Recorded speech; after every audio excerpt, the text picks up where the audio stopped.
Good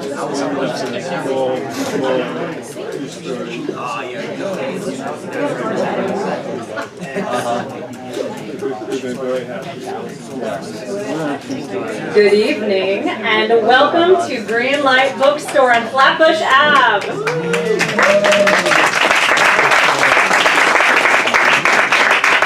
We are so excited to host tonight's launch event for issue 10 of Voices of Lefferts.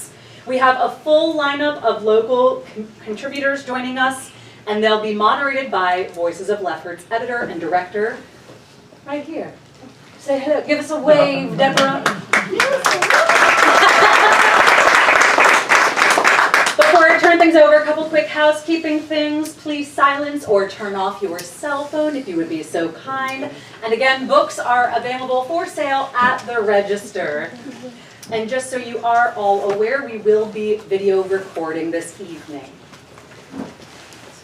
Deborah Mutnick is a professor of English at LIU Brooklyn. She also sits on the board of directors of the Prospect Lefferts Gardens Neighborhood Association and has lived in the neighborhood since 1996. She has directed Voices of Lefferts since 2017. Since the first issue came out, Greenlight has sold over 1,000 copies of the Voices of Lefferts collections. Greenlight is so honored to be able to offer space for this tremendous community writing project, and we're grateful to all of you for supporting the project and the bookstore with your presence tonight. And I just have to say, since the pandemic and having events back in this space, this is just such an incredible turnout that we have not seen at our Flatbush Ave store in 3 years. So truly, this is like such a wonderful sight to see here tonight. Deborah will speak more on the Voices of Lefferts project and introduce tonight's readers. So please join me in welcoming to the stage, Deborah. Thank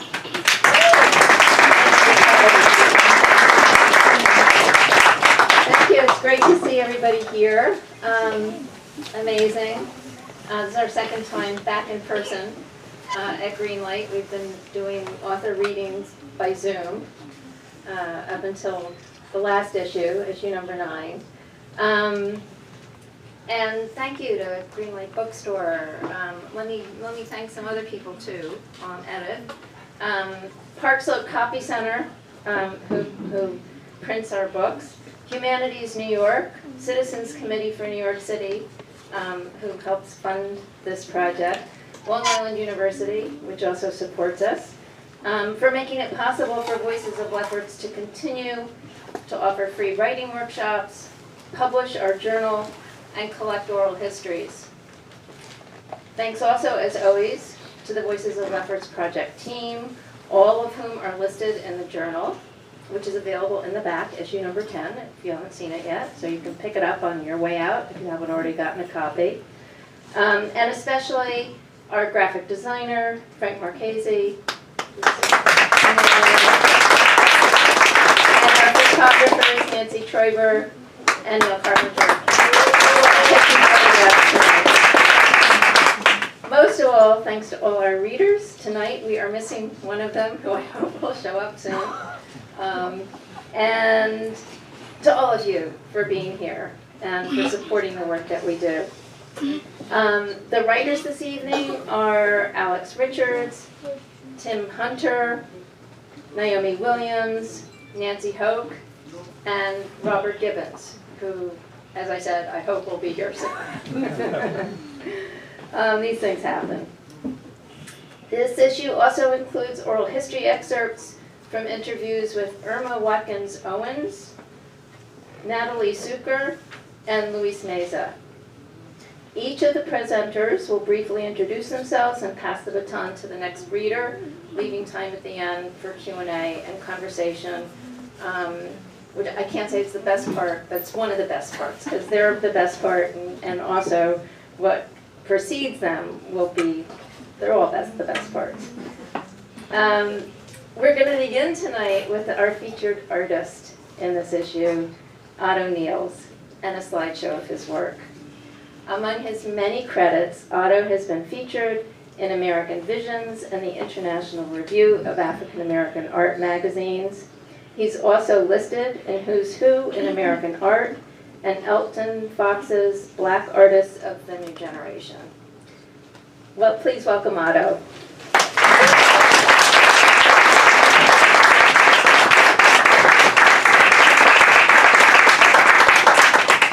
Thank you so much. I'm very, very happy to be here and to present my work. And it seems that, you know, when I face an audience, I fall apart. I faint, you know, you've been warned. I work in just about all of the mediums. But for tonight, I'll be presenting just sculpture, wood, stone, and bronze. Okay, we can start off with this first piece, and it's from the collection of the Brooklyn Union Gas Company. And I think it's called A Gentle Softness, if I can recall. And we can go to the next one. And this one is from a piece of wood I collected in Ghana. It's ebony, and it's called African Leader and the Sword. And this is another piece, a found stone piece in my yard, downtown Brooklyn, where the mall is now, Atlantic Mall. I found the stone in the yard there, and I can't recall the title, but it's beautiful stone. And this one is a bronze piece of a young lady that I know that's support of the arts, Valerie Belvey. She posed live for it. It's a bronze. Beautiful. And this one, called At the Gate. I have no idea why I call it that, but that's the title. It's a bronze. And this is a piece about 4 feet, I think it's about more than 4 feet in height, and it's made from pine. And the sculptor John Roden helped me to acquire that piece. To sculpt the wood. It's pine. And this is a high polished bronze piece. It's small, and I call it Burden of Injustice. And this one is marble, and it's the first piece of stone that I worked in. Wow, beautiful. And I think I call it Discovery. And this, I can't remember the title, but it's bronze.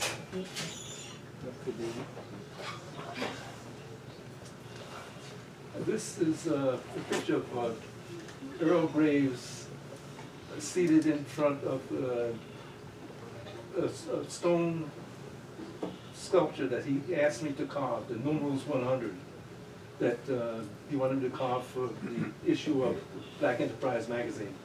And to the left of the sculpture on the sill there is the cover of Black Enterprise magazine. And I have to say that when I got when I presented the sculpture, he wanted me to have my nails manicured for the cover, but I refused.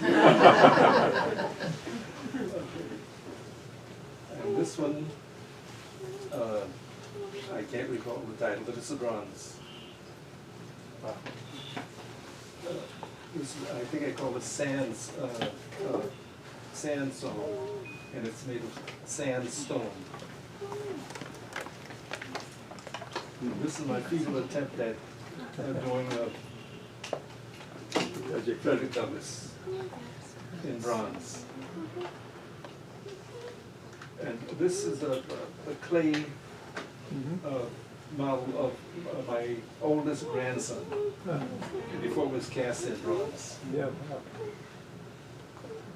This, I can't recall the title. I call it Grace. It was called Grace. And I think it's maple wood. Another piece in marble. A young lady posed for this piece. And I think I call it Into Each Life, because he seemed to have a bit, experiencing a bit of pain. It's in bronze. This is a piece in, I believe, walnut, with mother of pearl earrings. Life longing for itself. It's a bronze piece. It's taken from one of Khalil Brand's statements from one of his books. And this mother and child, bronze. Another mother and child. This is in, I think it's sycamore, the wood. And there's some white paint used too. And this, I had a small piece of walnut, so I decided to make use of it. I call it Mermaid. Mirror, mirror. This is this piece, the small bronze. A mother and child, a high polished bronze piece. I forgot the title, but this is a marble inlaid with mother of pearl. This is my youngest grandson in marble, in bronze. P.S. I love you. How I came up with this title, I have no idea. And this is a piece at Imagination Playground, Peter and Willie. Bronze. This, I'm not too sure of the title. This piece called Pride is in the collection of the Schaumburg Library. It was probably about 300 or 400 pounds of stone when I started. Whoa. It took me about 6 months to work on it. Again, another piece I'm not too sure the title. This is a piece in limestone. This is a cobra. And the next will show the full figure.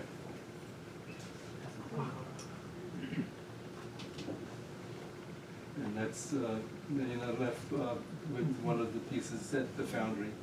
On the other side is with Frederick Douglass. And the next one coming up is a piece called Shag.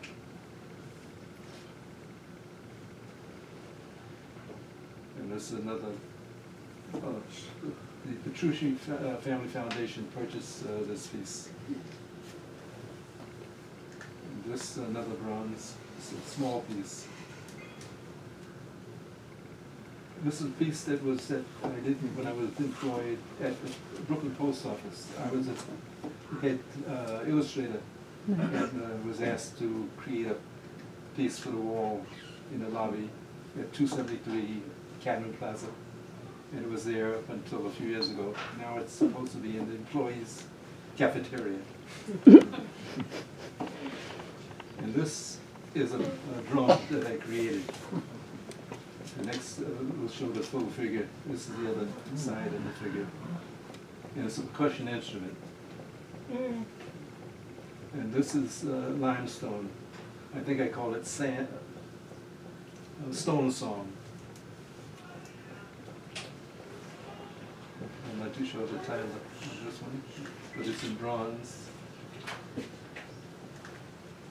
And this is one of my earlier pieces. I think it's walnut inlaid with mother of pearl. It was done probably about 50 years ago. And this one, from a piece of wood I found near Prospect Park. And this one came about as a result of one of my trips to Egypt. And this one, it resembles my mother somewhat. And this is a piece I did from a trip to Dominica. I met this young girl and I was really impressed the way she carried herself, the way she looked. So I had to do some,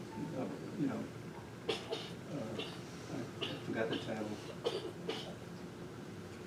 And this is an earlier piece of novel. In fact, I think the collective Val Bay owns this work here.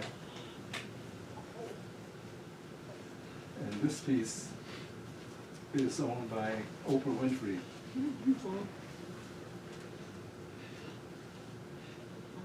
I'm not too sure of this title, but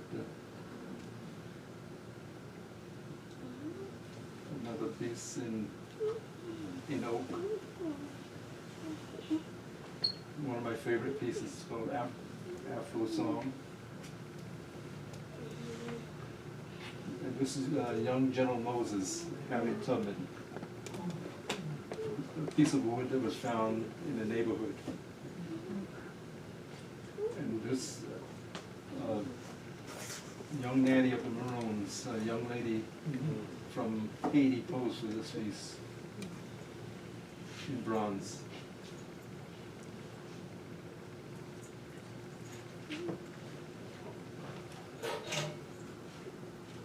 We can go on.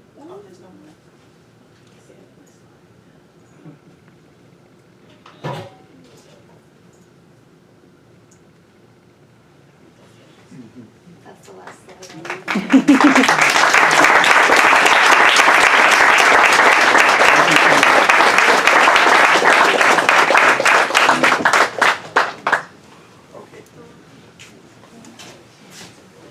So we're going to turn off the slide projector, and I'm going to ask the readers to move over and in front of the projector, which will not be on. And you're next up, and the first reader is Alex, right? You should come up here. Alex Richards. And you'll introduce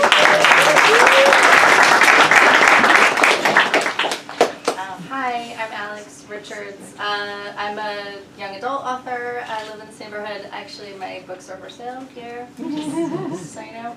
My essay is about the block party that we have on Parkside between Flatbush and Bedford, and I'm sort of picking up halfway through with like getting into being in the neighborhood. Can you hear me? Okay. Everyone knows that Brooklyn reigns supreme when it comes to filing those summertime block closure permits. And I romanticized the idea of taking a behind-the-scenes role in the planning of something so sacred. This would be my opportunity to fit in, my way of building a community bond. And it paid off. Suddenly, there were more people to exchange pleasantries with, neighbors eager to share stories of the old days when Parkside not only had block parties, but a haunted house, a Christmas party, and even Christmas caroling. According to David, in the 70s, they put on plays at the block party, like full-on theatrical events with a stage and lighting. In the 80s and 90s, the block parties were often themed. One year, it was based on the Olympics. They had competitions, an awards ceremony, and even trophies to hand out. The Double Dutch contest was a particular favorite. You had to jump 100 times just to qualify. Another longtime resident, Cheryl, who loves our neighborhood so much, she was recently elected to the Brooklyn Democratic County Committee, had a few insights as well. She remembers the block parties of the 90s being quite contentious, DJs dueling for airtime outside different apartment buildings, a lot of noise which sometimes resulted in the cops being called. For a while in the early 2000s, the block parties stopped altogether, but she says they resumed around 2008 when David began gathering volunteers again. These days, our block parties fall somewhere in the middle. No more Olympic caliber feats. But even something as simple as closing off the street from the B12 bus and constant stream of traffic is worth it. And we do still manage three-legged and potato sack races up and down the block. My neighbor Kurt oversees those events and volunteers to buy chocolate coins and medals to hand out. The kids get really into it, and they're fast. Some of the younger ones can be sore losers, but everyone ends up a winner, and a few of them proudly wear those medals on red, white, and blue ribbon for weeks afterward. When's the bouncy house getting here? Where's the bouncy house? Is the bouncy house here yet? My kids ask for the millionth time. It'll be here soon, but can't you see I'm busy? I say, because by noon I am knee-deep in face paints. My skills are limited, but I love getting the chance to chat with neighborhood kids who wait in line and sit so patiently. Can I be a tiger? The little ones ask hesitantly. A glittery butterfly? A skeleton? How about Superman? Occasionally I get a completely unexpected request. like the tween boy who once wanted a basketball and a teacup on his cheek. Teacups are harder to draw than you might think, but he and his friends seem to like the inside joke.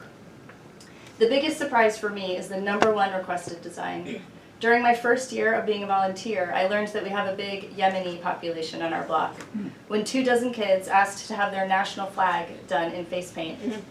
Most days, our Yemeni neighbors keep to themselves, but the block party manages to ease that divide. And those smiling kids with their boldly striped red, white, and black faces are a much-needed contrast to the ongoing devastation in their country. Despite my lack of talent, everyone ends up looking great. All the colorful flag faces and Yoda wrinkles and teacup butterfly princess superhero warriors. My neighbor Diane, a photographer, gets some amazing action shots of the kids as they finally get to let loose in the bouncy house and go on pony rides. We're lucky to have Edna, a former owner of the Kensington Stables, living on our block. Her son Walker still manages the place and is always willing to work with us to get a pony or two. The kids absolutely love taking lackadaisical strolls from Bedford to Flatbush and back again. As for the bouncy house, for the past few years, Cheryl has worked her civic magic to get it sponsored by Jeffrey Davis, a local politician and anti-violence advocate. Last year, he paid for it with one of those life-size checks that Cheryl had to carry under her arm all the way to the bank. All day long, music echoes in your bones. Speakers blasting hours worth of crowd pleasers, mostly hip-hop, reggaeton, and some older jams. Around 4 o'clock, things reach their peak when my neighbor Greg, one of the friendliest guys I know, maybe because he's a mailman when he's not emceeing the block party, takes the mic. "All right, everybody, it's time for the dance-off," he booms huskily over the PA system. At this, the crowd goes wild. All the kids gather in the middle of the block near the speakers to get their groove on. Cha-cha slide, nay-nay, you name it. Some kids wiggle self-consciously, but others have serious moves, which makes it simultaneously soul-crushing and hilarious when the less coordinated dancers are eliminated from the competition. "And we've got to start giving away some of these raffle prizes," Greg adds between songs. "Go buy your tickets quick if you haven't already." The raffle is important because the ticket proceeds help to pay for the block party in a time when a lot of folks can't give block association dues. It's great to have something extra in the till so that we can continue to throw these amazing parties without worry.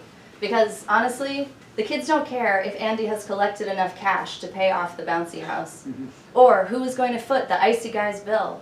All they need is that giddy, Pavlovian feeling when the icy cart appears on the truck. They need to sneak off with so many ices that they're in danger of puking their guts out by sundown. Not just ices either, but tons of delicious food. There's jerk chicken, burgers, hot dogs, pizza, bread rolls, macaroni pie, rice and beans. The food is supposed to be for the kids. They're really the top priority of the day. But everyone elbows in at one point or another, eager for a paper plate laden down with blackened chicken and fragrant rice with veggies. Everything smells delicious and tastes even better, full of spice and heat.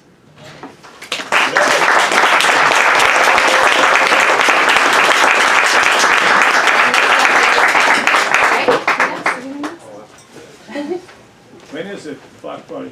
It's in September. Okay.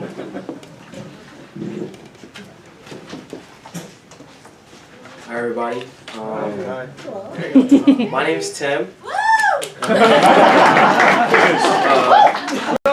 Fun fact, it was also my birthday yesterday. Instead of receiving a gift, I'm going to give you all a gift. Oh my God. Short essay, all right? Thank you so much. Like I said, my name's Tim. I've lived in this area for a very long time and also formerly a candidate for office here. I went to MS 61 and PS 235, so I went to school in this area my whole entire life. And one thing that sticks out to me is how we commute. And I'm going to talk to you all about our underground means of commuting here that a lot of people here already know about, our dollar vans. So New York City's underground transportation system. Church Avenue, Flatbush Avenue, and Utica Avenue. These are the busiest streets in Brooklyn. They've served as the great frontiers of our neighborhood for as long as I can remember. Rain or shine, morning or night, thousands of people commute up and down these corridors. Cars, buses, and trucks barrel down these roads, surging into an abyss of red and green lights that stretch as far as the eye can see. However, none of these vehicles move as fast as the dollar vans. Dollar vans are the hallmark of efficient transit in our neighborhood, making their way down these streets at a breakneck pace. They can be summoned by the waving of one's hand into the street, and with a friendly honk, sometimes not so friendly, they acknowledge your presence. Once they pull up and open their doors, you have to hurry inside to find a seat, or the whiplash of the driver pulling away will find a seat for you, usually on the floor. Dollar cabs are the fastest way to skip across Brooklyn, from Utica to Kings Plaza, from Kings Plaza back to Flatbush, or from Flatbush to Brookdale Hospital. 75 cents cheaper. I have to tweak this now because on Church Avenue they talking about $3, which is crazy to me. But 75 cents cheaper than public transit. My mom always reminded me in middle school to keep $2 in my bag, just in case if I ever needed to rush home after school. The dollar vans are a constant reminder of my Afro-Caribbean roots. The sound of reggae music blaring through the radio always takes me back to my first dollar van rides with my mom, when they actually cost $1. As inflation and the rising cost of living have changed transportation in the city around us, the price of a ride on a dollar van has been forced upwards. But look past the price hikes, and what emerges is a much deeper history associated with our far from luxurious means of transportation. The origin of the dollar vans is rooted in our Caribbean ancestry, the ineffectiveness of mass transit in our communities, and the working class struggle of our city. My uncle in Jamaica spent the majority of his young adult life working as a taxi driver. He grew up in Old Harbor Bay, Jamaica, west of Kingston, and one of the poorest neighborhoods in the entire country. His town had little access to buses, and commuting out of Old Harbor Bay was always limited to only those that could afford it.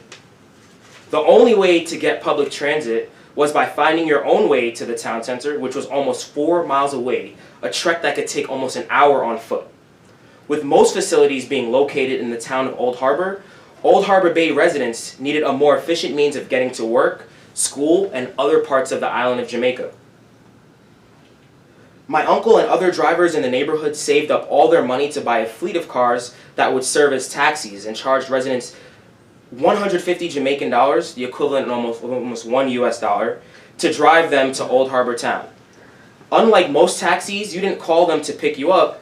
You would leave home and walk 5 minutes to a central meeting place where they would be waiting to take you into the city. When I first traveled to Jamaica in 2011 to meet my family members, this mode of transportation reminded me of the dollar van services that we had right here in Brooklyn. This carpooling service continued to grow over the years and has been my uncle's primary means of work for decades. Not only is it a good paying career for him, but it also served as a direct response to the lack of public transportation infrastructure in his own neighborhood. When the government and public transit failed residents, communities like Old Harbor Bay showcased their resilience. Those drivers were and continue to be a testament to the importance of creating organizations in working class neighborhoods to address community issues. In 1980, an MTA transit strike halted buses and subways across the city of New York. Residents organized and started using their cars and vans to pick people up, charging $1 to shuttle them from their destinations to and from. The strike only lasted 2 weeks, but the cars and vans kept driving, finding huge demand in the vast, prevalent transit deserts all across our city. The drivers continued to organize and expand, using bigger vans to create routes in places like central Brooklyn and southern Queens. While public transportation is known to be an integral part of any developing society, it doesn't always seem to get the backing that it deserves. According to recent census data, over 65% of residents in this neighborhood alone use public transit as their primary means of commuting. The B35, B41, B44, and B46 are all utilized heavily by members of the PLG area, and in 2020, these 4 bus routes ranked in the top 10 busiest bus routes in the entire city. That's crazy. Despite these transit corridors being filled with passengers, 3 of these 4 routes still require 24/7 dollar van service because of how unreliable the public buses are in our community. Our city and our state have a combined annual budget of over $300 billion, Even with all this money, predominantly black and brown communities tend to suffer the most from transportation deserts and the costly delays that they cause. When we were faced with the transit strikes of 1980, we looked to our Caribbean roots for an answer and found if we wanted a more efficient means of transportation, we'd have to create it ourselves. However, with ridership growing, our answer to more efficient transit lies in identifying more innovative solutions. We need more bus lanes on corridors like Flatbush Avenue and better rapid transit services similar to the select bus that we have now on Nostrand Avenue. These upgrades aren't just helpful, they're necessary and will boost the revenue and efficiency of the MTA. I will always have a love for dollar vans. Don't kill me. And there is no doubt in my mind that they are here to stay. But they can't be an excuse for neglecting the public transit that our neighborhood is so heavily dependent on. Let's work together to make these streets a place where MTA buses and dollar vans can work efficiently and live together in harmony. Church Avenue, Flatbush Avenue, Utica Avenue, the great protectors of our neighborhood. Thank you so much.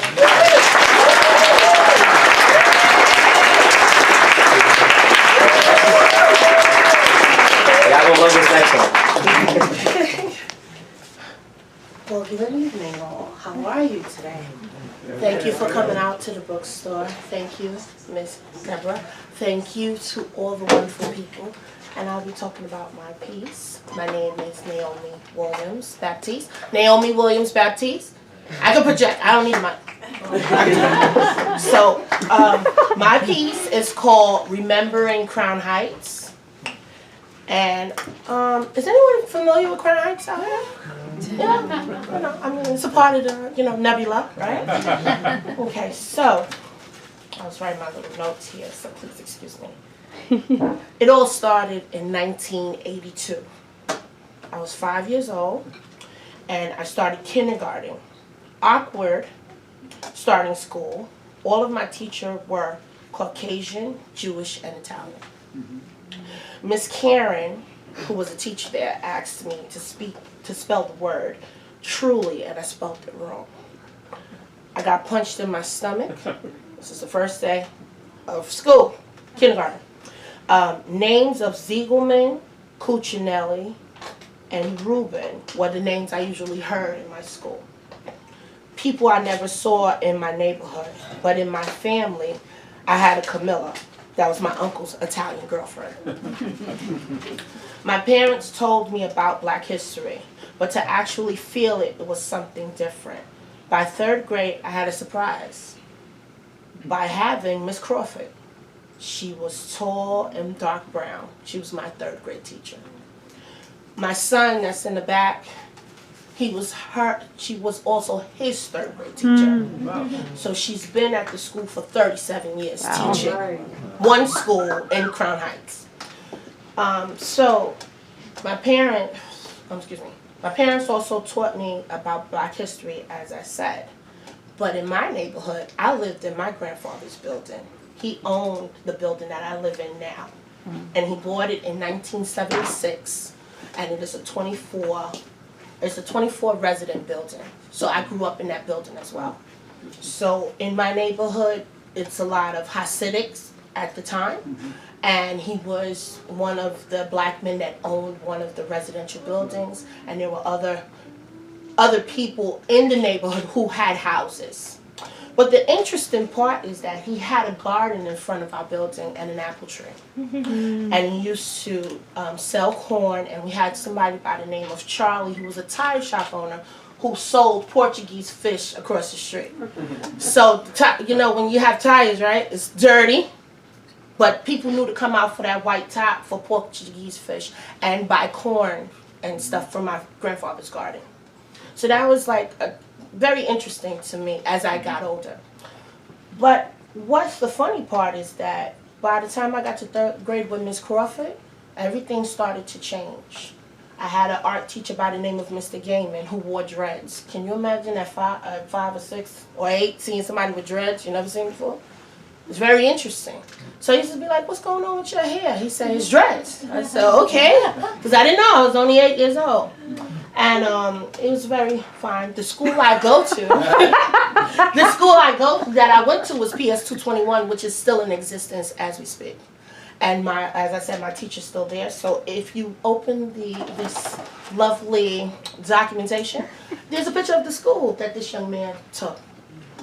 And it's still there, right? Also, what I want to say, I'm sorry, excuse me, I'm a little nervous. Let's fast forward to high school. 1991 was the year, and Crown Heights was on fire because we had some Crown Heights riots, right?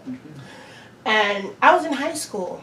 So the interesting thing is that I went to school with Limerick Nelson, who had got accused, allegedly, stabbed Yankel Rosenbaum for the hit of Gavin Cato.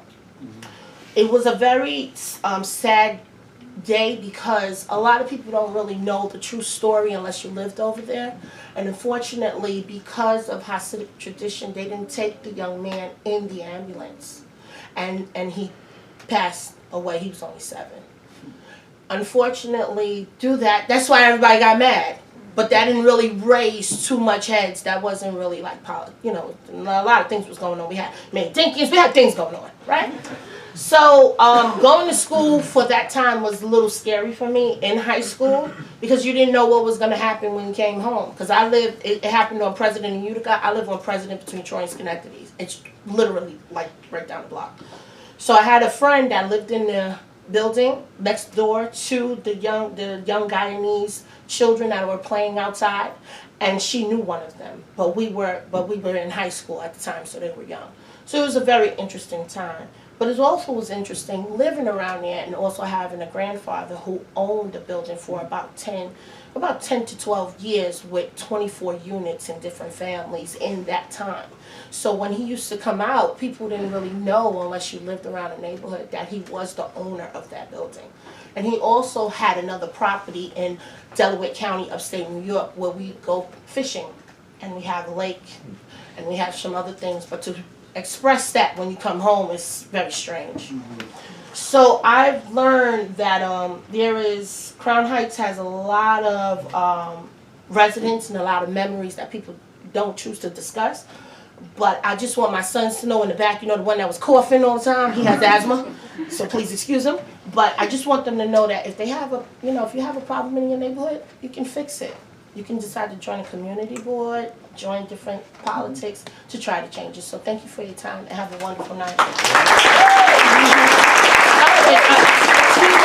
Next is Miss Nancy. Thank you.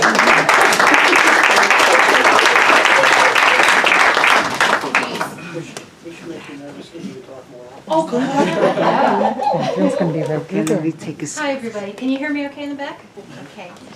So my name is Nancy Hoke, and I wrote a piece for this issue called Plants and Their People. And in the beginning of the essay, I described my mother's vegetable garden deep in New Hampshire woods. And then I moved to the story of the founding of the Maple Street Community Garden here in PLG. How in 2012, we cleaned up an abandoned lot, spent 7 years fighting off deed fraudsters, and finally in 2019 became a legal city-owned garden. And I'll pick up the story in the middle of 2020 when Nafisa and her son Talith, who are here in the audience miraculously tonight, first came to the garden. In late July, we held a harvest day. It was the first time we'd been open to the public since the pandemic began. A 70-year-old woman wearing a hijab, a high-quality mask, and a long flowing tunic came in like a wind-blown sea. Unlike everyone else, Nafisa Khattum had brought her own harvest to share, 12 bright yellow squash blossoms lying head to toe in a plastic container. Visiting from Bangladesh, she had gotten stuck here when the pandemic hit. Her son Talith, the name in Bengali means third because he is her third son, afraid to have his mother live with him for fear of exposing her to COVID, found an apartment for her in PLG, not far from his own. When, a few months later, Talith realized that his mother had begun growing crops in Prospect Park, he brought her to us. I'm afraid, he said, by way of introduction, that my mother's gone rogue. I thought I could hear a worry in his voice that was about more than her being isolated, a worry about how others might treat Nafisa with her hijab, her traditional clothes, and her imperfect English. I looked at Nafisa. She was barely 5 feet tall and not even 110 pounds, and smiled at the thought of such a diminutive feature going rogue. Smiling back, Nafisa took a step towards me and held out 2 squash blossoms. I grew them, she said, for you. It was the first of many times that Nafisa would feed me. In December, just a few months after I met Nafisa, my husband died. Though Gene's health had been declining over the past few years, his death was sudden, and the loss sent me into a tunnel that seemed to have no end. Loving family and friends stood by me. So too did the non-human world. The best I could manage most days was to go to Prospect Park, where I sat on a log near the lake for hours, looking at the trees, watching the sun move across the sky, waiting for the world to tell me how I was to be now that my husband of nearly 40 years was no longer beside me. My essay goes on to describe how I continued to garden through my grief, and I share stories that other people have told me about plants, often stories that involve love or upheaval or trauma. I tell the story of why Haitians in our neighborhood, for example, love pumpkins. Has to do with the revolution in Haiti, and how the corn seeds which the Lenape took with them when they were pushed off this land have in the last year made their way back to Brooklyn. But I'll pick up now reading from the very end of my piece. And there are 2 things you need to know. First, before Gene died, I had bought a native chokeberry bush for our backyard because there would be red berries and because he really absolutely loved the color red. And second, after my parents died and the new owners bulldozed my mother's garden, I visited the land. My aim was to look for any plants that had survived, and the only thing I found was a huge patch of marjoram growing wild, which I brought back to Brooklyn. So this is the end of my piece.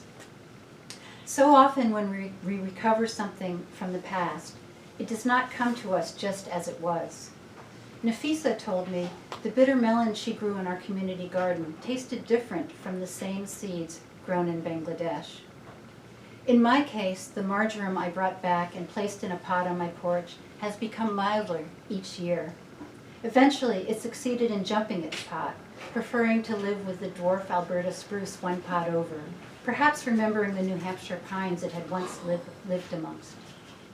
But in a surprise, the soil I carried back with the marjoram contained the seeds of other plants my mom must have known and loved, including a breathtaking patch of blue-eyed grass named for the single small blue flower that emerges near the top of each stalk in early spring. It's fall as I write this, the second fall without my husband. Last year, the red chokeberry I bought early in the pandemic put out its first few berries. This year, maybe 50 are ripening on its growing candelabra of branches. When I see its red berries in years to come, I know I will think of Gene and all he gave to help me, to help us on our way. A little bit of the caring he felt for all living things and the joy he felt being alive will shine out from these branches. The trauma of his death, the red wound of his leaving us will be there too. Leaving when we were still in mid-conversation, when there was still so much to say. As gardeners, we grow used to the fact that summer does not last forever, and that there are conditions beyond our control. We learn to wait out the losses, to let cycles run their course, to adapt, to make do, to find workarounds.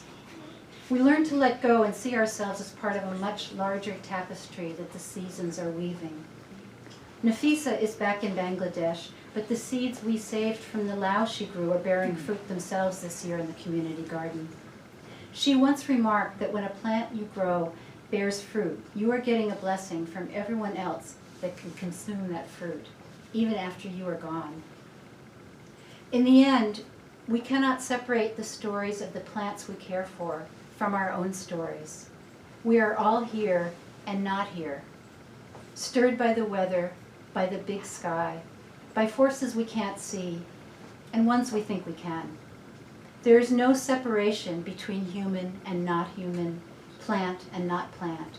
There is just this story we are making together, lost in the wonder, barely understanding our part in it or where we end and another begins, moving together with all our relatives, the blue-eyed grass, the fat black bumblebee that will soon be hibernating underground, the birds in winter eating the red chokeberries, our memories circling back and like the seeds they are, sending shoots forward to thread the future with life and make a path for those who are coming after.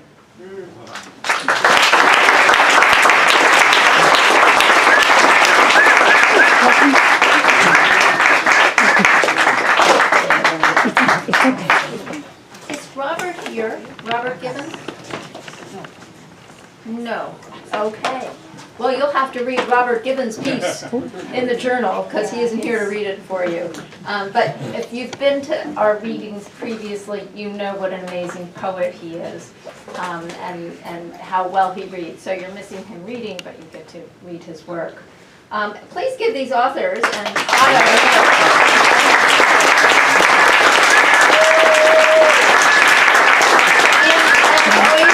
Always amazed at how I just wanted people to powerful. be able to follow you. I'm always amazed at how powerful this work is by the writers, by our featured artists, and hearing it read in to an audience, to you, makes it reverberate in ways that I am always just so appreciative of. And so we want now to open the floor to questions that you might have for the authors or for Otto Neals or about the project, and to have a conversation with you. This is, again, one of the best parts. Not necessarily the best, but one of the best parts of many best parts of what we do. Any questions from the audience or comments? Yeah, Rich? Okay. This was fantastic, fabulous. You gave such breadth to the fabric of our neighborhoods. First of all, I have to recognize Otto, because this man takes stone and wood from our neighborhood and unveils these sculptures that really, and I'm an art person, rival Michelangelo. I mean, if you look at Michelangelo's work and you look at his work, there's a lot of similarity. They're bringing stuff out of rock and so forth, so props to that. But all of you were great. Naomi, I actually kind of know you. Maybe you don't recognize me, but I was on the community board, arts and culture. Yes. With you. Yeah. Excuse me. Hi. And, you're sharing your biography of Crown Heights. I'm telling you, that needs to be heard by a lot of people. Because you could read about Crown Heights in a textbook or whatever, but to hear it here in that personal way was a gift. It really was a gift. And I have actually a connection to Crown Heights. Indirectly, I met my wife through Crown Heights, through the activism which was inspired through Crown Heights. And we live together here in Lefferts Gardens now. Okay, I'm going to... No, that's Yeah. I'll write down. That's for the next one. And I'm sorry about this, but Tim, I actually know where Old Harbor is, in St. Catherine. Yes. And it's also because of my wife. Have a good wife. She happens to be Jamaican, so that was pretty great to hear the story about the connection to the cars and so forth. Okay, that's enough. Thank you. Thank you. It was really nice to hear.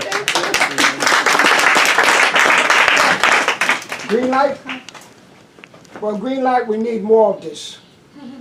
You got need it. As much of this as we can get. So continue and keep it up. Thank you. We're keeping it up, we are. In the back, yes, hi, Travis. Questions for Timothy. I was wondering, since you were kind of hand in hand in the workshop process and also your public work while you were running for office, how do you feel like the process kind of impacted either side? I think that's a really good question, Travis. Good to see you again, brother, by the way. I think the workshop process was important for me. You know, I was actively campaigning during a lot of it. So there was times where like I'd be like in the middle of knocking doors and have to like tell my volunteers, hey, I gotta get on this Voices of Lefferts call. It's very important. And I think the beauty of it for me is because when I like joined the Zoom, I felt like I was no longer a candidate. I felt like I was a member of the community that raised me again. And I think, you know, having supported people like Brenda, like Cheryl, like you know, Deborah, these amazing people that have been pillars in this community. Seth, where's Seth at? Seth's somewhere in here. You know, Seth, where you at? There you go, Seth. You know, these are people that I spent a lot of time with while I was campaigning and helped to center the story that I kind of wanted to tell in this project. And you know, what better story to tell than the story of migration, the story of commuting, the story of transportation, something that we all know so well being here. And I think that it shaped, you know, of course, my policy views on transportation, but also shaped who I am today. My mom wasn't able to make it, but my little brother is here, my partner's here, all my friends and a lot of the volunteers in the campaign are all here. My friends that I went to middle school with, I took my first dollar vans with those two ladies over there, Michelle and Denisha. Come on, say hi. Right, so that's part of the story of who I am as an individual. So this workshop helped me tap into that. And also shout out to Neil who got in a dollar van with me and took photos. The driver was like, what is he taking photos of? And I'm not sure. I got to sign a waiver. I was like, nah, you know, it's so cool. And it was all good at the end of the day. So, you know, just thankful to Voices of Lefferts for giving us this opportunity. You're an accepted photographer. Yeah, that was one of the crazier things I've done for Voices. Other questions, comments? Yes. Yes, I have a question. Me being a Brooklynite, the difference between where I lived in East New York. So East New York was predominantly black. But Crown Heights, you have both cultures. In the cultures, how did you guys merge as one? For both of us. For both of you. For all of you. For everyone that's up there. You know, the question is because, you know, right now we are trying so hard to become as one, as a unit between black, white, Jewish, and all the different cultures, and we're trying to find our way. Your area is an area where you had a lot of black, you had a lot of Jewish, but you guys found a way to try to work together and become as one, and you made your community a better community. And everyone that's sitting up there is a part of that. So I'm asking, what do you think that we can do in other communities to make it better? Well, I mean, for me, that's my friend right there. That's my friend. I think for me that this is a very open forum, and for myself, like most of the people that's up here now we're in class, most of them are veterans in writing, right? They know they're journalists or editors and things of that nature. And for me, being a novice in what I was doing, one of my biggest things that I discussed with Ms. Deborah is that please do not make me feel like I'm in a college class. I said that plenty of times. That's why she's laughing. And I said that to say because sometimes people get intimidated when they get to tell a story. And depending on who you're talking to and how you articulate, it might make people run or make them fearful because they're not used to expressing themselves what we consider as normal or right. And I believe that with Deborah's leadership, that we were able to, where I was made comfortable in saying my piece, to bring out more of what I can tell as a story, and not as a paper for school to be graded. And because I promise you, she could tell you I was gonna quit plenty times because it felt so intense to try to keep up, to keep up like you do in life. So I think for me being a person that as a beginner, I think it was very important to know that this is at the most amateur level. And then if you have other people like Alex, who's always generous, Nancy, me and Nancy was fighting over the email. Why? Because I had a book from when I was about 5 that is a Mother Goose book with a black face and a big shoe. And it has a city behind it. And she was like, I'm not aware of this book. And I was cleaning, and I sent her a picture of the book. And she looked it up and found that they still sell it on Amazon. So I'm saying all that to say is that sometimes we are not aware of people's knowledge, or we, as humans, we judge. So I think with this kind of open space, to do the things that you want to do or speak your truth for whatever reason, whatever it is, you feel more comfortable doing that with a group. So I believe that what can happen in Brooklyn, we can probably maybe some